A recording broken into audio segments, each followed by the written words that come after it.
balandi ya mpifo peto Afrika na yoka base tombeli bino kolo malamu isika biso bino kozali pamba te toyaka mingi epa na bino mpona kosakolela bino mpe koyebisa bino mpe kolimbolela bino mayema koleka na kati ya mboka République démocratique du Congo oyo ekambami na mwana mboka Félix Antoine Tshisekedi Tshilombo béton aigle de père et de mère mpona makambo nyonso ezali kotala politique toza kobanda na mobembo ya tata mokonzi ya mboka bisika kani akendaki na mboka babengi Nairobi mingi na Kenya bisika kende kokutana na mninga na ye oyo babengi président Uhuru Kenyatta nsima na yango akutanaki pena oyo azalaki opposant monene lelo alie ya président Uhuru Kenyatta oyo babengi Raila Odinga na cadre ya communication, c'est-à-dire ni la communauté de l'Est mingi masolo basolo la kituna ezalaki nini po bino bokoyeba nini tata mokonzi ya mboka kenda kosolola na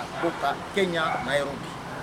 Na Nairobi papa mokonzi ya mboka kutani na moninga na ye Uhuru Kenyatta na Raila Odinga bisika kani bandeko na biso bafandi na mboka Kenya bazalaki na pasi mingi pona kokoka kobenga neti libanda ya mboka ezaki kokute bango cher ezala bino bato ya poto tax ezalaki na kati ya masolo ina babanir balobi ko bandalelo kobenga a partir ya Kenya ekokoma kaka lokola na normal ndenge tobenga kana Kinshasa wa makambo kozala ke prix ezala likolo ezate totombelie mokakoso pe longonya likambo ya mibale, c'est-à-dire na kati ya masolo lokola tozali ba pays voisins entre Rwanda, Burundi na Uganda bazaki kokende na bango na facilité nyonso na Kenya na biso ezaki kosenga visa mais na vision ya tata mokonzi ya mboka lokola engeli ko bandalelo congolais nyonso azali na est de la République akokota Kenya na laisser passer au belendenge tokotaka na Brazzaville. À vous la parole, Johnny Lenoir.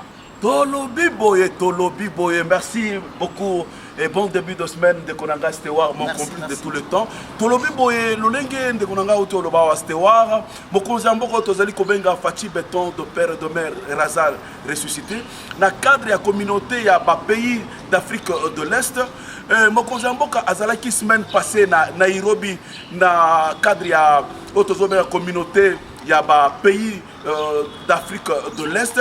Bisika oyo mboka na biso RDC asignaki intégration na ye et na rencontre oyo salamaki kuna na mboka ya Nairobi pona intégration ya mboka na biso na communauté d'Afrique de pays d'Afrique de l'Est.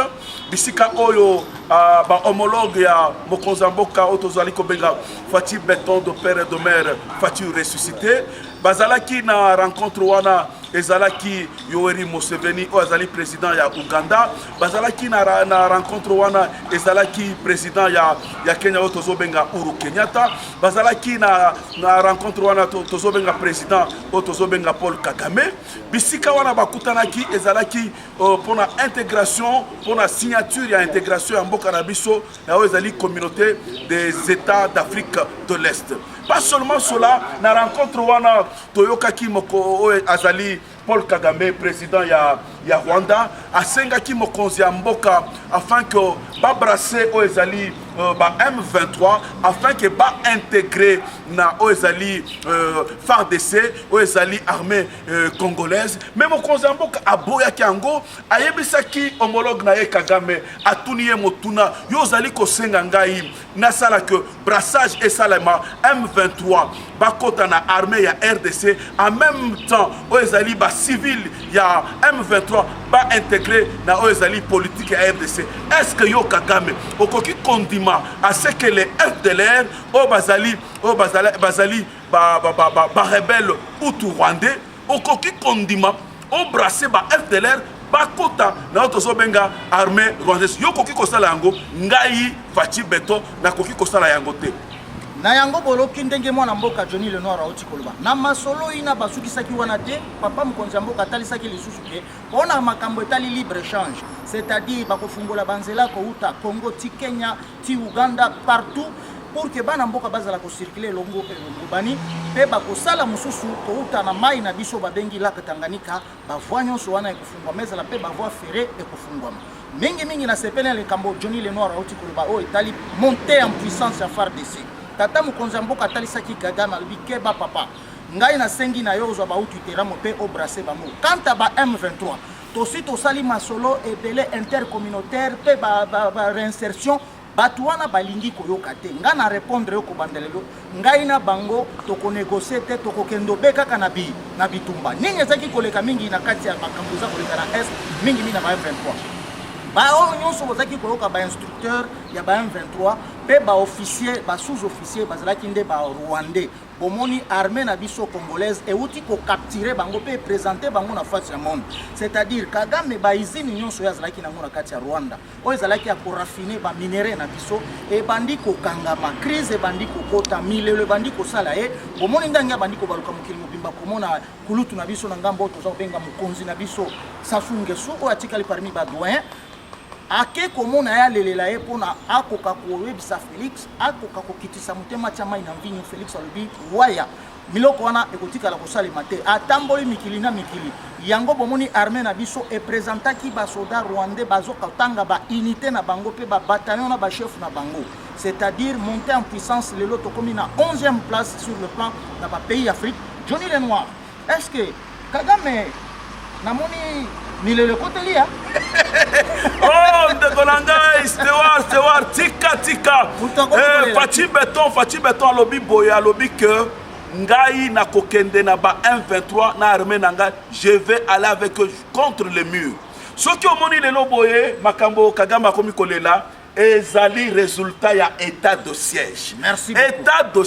état de siège oyo ekomi kolelisa Kagame azalaki kokosa bato hypocrisie ya Kagame lelo ezali mis à couvert lelo oyo hypocrisie ya Kagame président rwandais bato nyonso bayebi yango siko ba comprendre yango en soi Kagame asalaki ba accord à l'époque ya président sénateur à vie Kabila basalaki ba accord oyo ya kointégrer na oyo ezali armée na biso oyo ezalaki ba rwandais intégrer na armée na biso ba rwandais soi-disant M23 intégrer na monde politique na biso oyo ezalaki ba rwandais sous couvert ya M23 mais mokonzi ya mboka Fati Beton de père et de mère alobi waya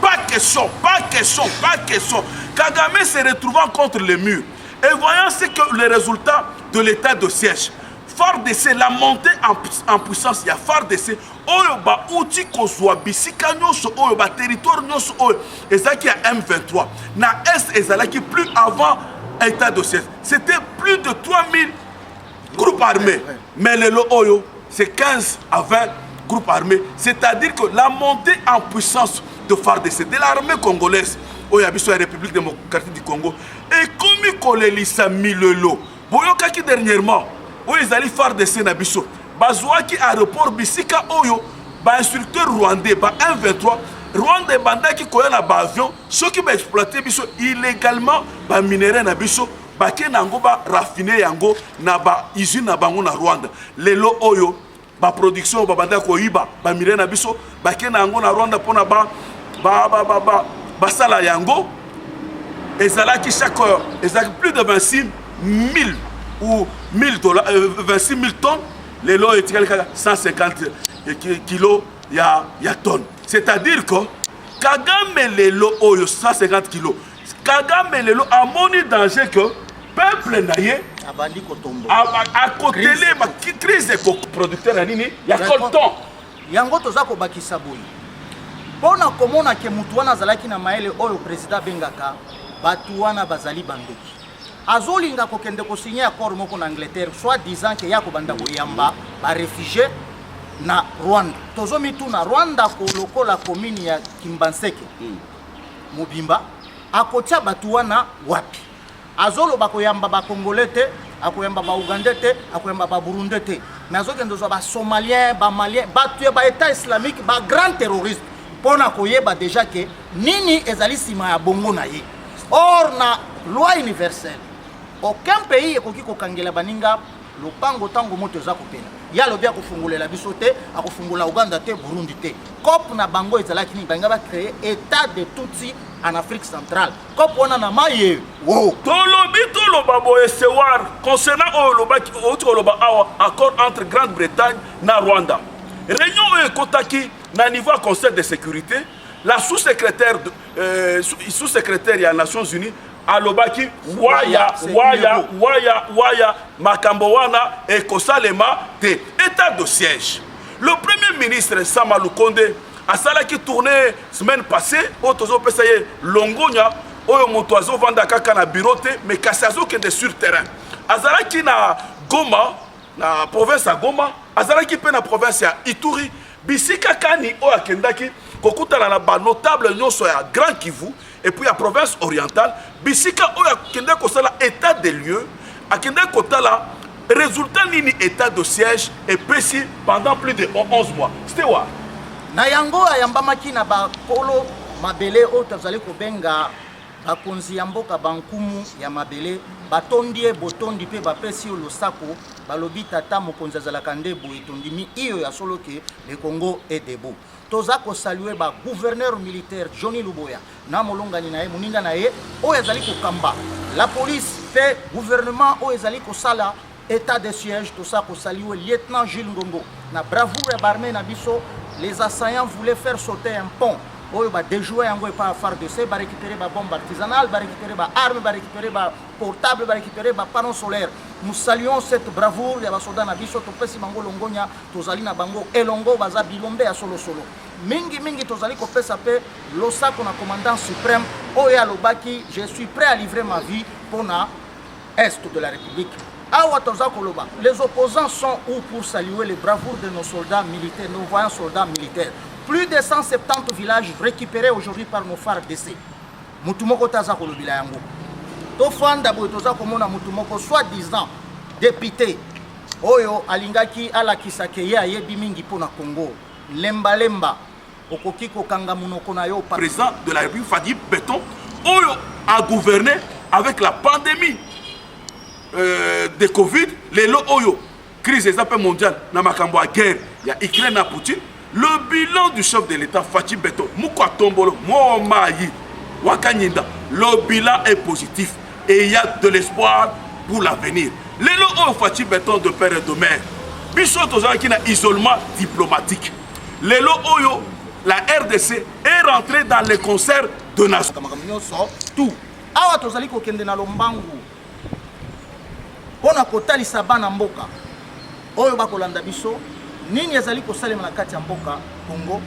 Mingi tozali kolobela mwana mboka oyo baza kobenga lelo ndenge tozali bwana toza koloba bomona ki théâtre utaki koleka na nzela kote ya Masina quartier 3 mingi bisika bandeko na biso bafandaka balobi ke ba congolais baza kolela Kabila zonga lokola kokwa ba congolais bazoba babosana ki peut-être ke ba congolais ba oyo baza na maele bazali oyo bakanisaka jour à Kapangala, oyo bakanisaka jour à Rossi Mukendi, oyo bakanisaka massacre ba chrétien, oyo bakanisaka fin ya campagne ya président Tshisekedi na aéroport Anjili, oyo tomonaka ba enlèvement ezaki kosalema partout, lelo biloko nyonso wana ezali te azonga.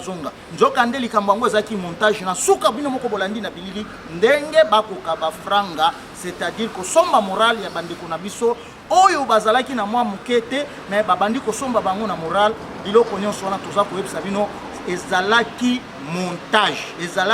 montage. Tolobi bo estewar que les gens ne se trompent pas des époques. Toutaki kolanda mokolo vendredi o mokolo oyo Yesu Christ a ressuscitaki. Oui. Batu moko balobi que non. Population à Kinshasa en général ezali ko réclamer retour ya sénateur à vie monsieur Kabila. Waya ndoto ya baba. Tolingi tolo baboye. Le bilan du sénateur à vie. Un bilan calamiteux. Sous le régime, l'administration du sénateur à vie, M. Kabila, Baboma, Arma Tungulu, Akenda Wapi. Na clôture la campagne, le 26 novembre 2011, entre les sénateurs à vie et l'héros national, Etienne Tshisekedi Moulumbu, la population quinoise a été tuée comme des mouches à l'aéroport de Kinshasa, de Njili. Ba monter, passer les montages na bango. Bazui ba jeune, ya peu perdre, ba kuluna. Ba ke ba pesi bango mbongo. Soit disant bazali ko réclamer Kabila azonga. Kabila oyo atekaki mboka oyo. c'est sous le régime de M. Kabila que la concession forestière nyonso batekaki yango na nini na o ezali na ba étranger tolingi toloba boye tolobi boye, c'est-à-dire que le peuple congolais a besoin de retour ya yete mboka ezo kende na changement mboka eza na voix moko ya kitoko. Le président de la République Fatou Béton de père et de mère, il est en train de gérer le pays et le pays est sur le rail. La question parole. Toza koloba boye. Batu nyonso o bazali koloba sénateur avi azonga. Akozonga te azali mutu asilisi batu na koboma awa. Si bakobosa na batu nyonso tozali koloba ke ezali waya eloko moko ekotika la kosalama te. Tokoloba na ye akozonga kalisusu awa te. Pe toza kobakisa. Na bao nyonso bakanisi ke likambu oyo eza kosalema na kati ya mboka eke mutu wana akozonga ka oyo atikaka kosisa batu nyonso na mboka oyo akotika la kozonga te. Tozali kokende directement Johnny Lenoir. Westewa. Ewa toza kolobela sikoyo makambu oyo utaki koleka lomingo elekaki batu bamonaki carence ya carburant na kati ya mboka République démocratique du Congo. Pe ba spéculation etamboli na ba télévision partout que moi na mboka oyo toza kobenga cheval blanc Didier Boudimbu akangamaki. Non, akangamaki te ba invitaki ye pona akende ko expliquer oyo ezalaki koselema na kati ya mboka na biso mingi pona carence ya carburant ami défendre pe lelo c'est un homme libre aza epanaye. Banani bazali simanaye ezali batu oyo bozaki koyoka un sujet juif américain Dan de Klerk batu wana bazalaki sima ya makambo oyo ezalaki koleka ba baril la pétrole pe ba bloc pétrolier lokola ye ake kobimisa bango musunina munoko, c'est-à-dire bisika bazaki kolela batelemisi komba o 243 millions de dollars o asali o joka lokuta munene ezali pression oyo asali pona ke Congo lelo oyo Angola zaki ko bénéficier na mbongo na biso ya pétrole ebele lelo oyo l'état congolais komi kozwa plus de 3 milliards oyo bimaka na compte ya pétrole na biso mingi na mboka mwanda pe asengi ke na mboka mwanda babanda kokata ka rétrocession na bango ya 10 millions babanda kopesa bango wana bitumba etelemi parce que batu oyo ye apekisaki COP esalema batu wana nde bakomi ko attaquer pe baza sima pona koloba ke likambo wana ekende likolo ekende na se nzokande bandoki minene po place bango bazaki kolela ye akamati COP nyonso Dan de Klerk azaki nango ba contrat o ba signaka o ba bengi ba contrat léoné ba contrat ya mabe o batekaki tina zamba batekaki nyonso ya mboka oyo abotoli bango contrat ezongi normal bomonaki mwana mboka ndenge atamboli na Congo pe atamboli na bisika ba carence ya carburant ezaki na ba station longonya na yo cheval blanc na président Johnny Lenoir alobamko tolobi boye cheval blanc Oyazali ministre à hydrocarbures Azalaki interpellé la semaine passée Nahaner. En soi c'était pour donner des informations. Il n'a pas été arrêté pour le détournement contrairement à Obaloba qui n'a pas réseaux sociaux. Il est allé à l'ANER, il a été interpellé à Pessi d'informations Yakitoko. Il est aujourd'hui un homme libre. Et ça qui m'a camboya stock stratégique, otozo benga carburant. Oyo lelo oyo, les stocks est là.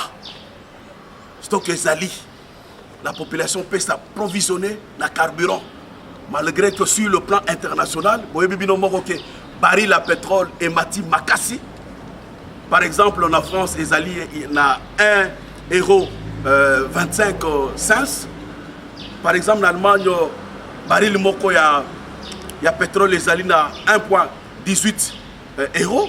C'est-à-dire que dans le plan mondial mobimba, à cause de bitumba oya Ukraine, na Russie, parce que la Russie c'est parmi les grands producteurs de pétrole, lelo oyo, carburant, baril et mati. Situation auto lingaki to connaître awa Kenya connaître yango, Burundi à connaître yango, Ghana connaître yango. Chaque gouvernement en Mboka Nyonso est en train de faire tous les moyens afin que rupture il y a nini, il y a pétrole, il y a carburant et ça n'a pas beaucoup à voir. Aujourd'hui, Didier Boudimbo, l'un des meilleurs warriors, l'un des meilleurs ministres réformateurs dans les domaines des hydrocarbures, Azali libre et le lo oyo, Azali na bureau nae, azo continuer à servir Mboka na biso. Tozali kosenga na ye longonya makasi parce que til elo stabilité zali oyo bandoki bazaki kokanisa ke ekomata. Olo akanisa ki ke carburant ekomata bango bakdondwa bamona population mais likambo ngo nzokande ezali sur le plan mondial et que stabilité pe stock ezali. Toyebisaki bino mikolo utaki koleka ke ezalaki sep na engine moi technique moi panne technique ezalaki pe babongisi yango awa tozoloba situation ezongi calme pe tozali koyebisa bino nyonso ezali na contrôle gouvernement azali wana pe boyebaka ke chaque fois ndenge totambolaka boye gouvernement akamataka mosolo moko apesaka mpona biso tobanda kozwa crise ya transport. Ok, tozwa kopesa Johnny nke obakisa po tomona ndenge ya Tolobi Boye. Après avoir parlé de Didier Boudimbo qui est le ministre des hydrocarbures, oyo ba utaki ko relaxer ko tikaye parce que a détourné quitté a ibaki mbongo te ba arrêta qui était, il a été interpellé pour donner des amples informations la service ya ANER le lo yaza un homme libre tolingi to chité le lo boye koloba boye to kosenga oyo ezali ba combattant no so IDPS parce que Toyokaki Oezalaki appelle à l'ordre, il y a secrétaire général Augustin Kabouya, Wanabouté, Oyazali, compagnon d'Abisso, il y a Lutte, un de grands communicateurs, un des hommes de confiance du chef de l'État. Oyasengaki, Bissonio Soba combattant, il y a eu des pêches, Ozala parlementaire debout, Ozala communicateur du chef de l'État, parce qu'il faudrait faire une distinction entre les communicateurs du chef de l'État et les communicateurs de l'UDPS. Biso tozali ba communicateur et chef de l'État. Biso nyonso to répondre un appel à Mokonzi à parti au tozo benga Augustin Kabouya AK47. Ouais. Lobby nga nazalaki na cellule nangai. Ya Lemba cellule ya de l'école où ezali dirigé par le président Valentin où nazali ko pesa ye mbote. Na yebite ndeko nanga stewa. Yo zalaki wapi lobby na recommandation ya mokonzi ya parti otozo kobenga AK47 Augustin Kabouya. Oyebi ke biso tolalaka te mosala na biso ezali kofignole pe kolandela masolo nyonso oyo babengi politique toza kopesa losako na mwana mobali oyo babengi Augustin Kabouya. Confiance ya chef place ezali parce que ye azali l'un de parlementaires debout oyo asali fierté na biso kouta du parlement debout kokoma pe mokonzi ya parti lokola UDPS oyo ezali lokola ANC ya Mandela toza kobenga ngo UDPS l'Union pour la démocratie et le progrès social longonya na AK47 ndenge alobi il faut tozongela ba base nga nazalaki na base na biso na selila lokunge pa Eric Ntsole oyo azali ndoi na ngai na matete na sombeli o botondi secrétaire général Umela longonya musale za la kande boye to bingi kisalume banda to moni ndenge osali ba redynamisation ndenge otambolo keiti na nkamba bona ko kende ko pesa longonya pe ko kumisa nkolo oya pesi biso bo pekeliki ya parti na biso to landela kamakambu nyonso ozali ko sala me pona likalisho lobi papa batika yo parce que selili ndemaka makambu selili ndeba base tolobi boye totondi lisusu mwana mboka Augustin Kabouya Chilumba parce que bato ebele bakanisi que lolenge tokenda ke pa ya Augustin tenanda kona etoza na yete ozali na soutien na biso total ozali na soutien na biso total Ozali na soutien na biso total. Mwana mboka Augustin Kabouya oyazali secrétaire général ya parti na biso parti présidentiel Augustin Kabouya ozali na soutien na biso soutien à les trios.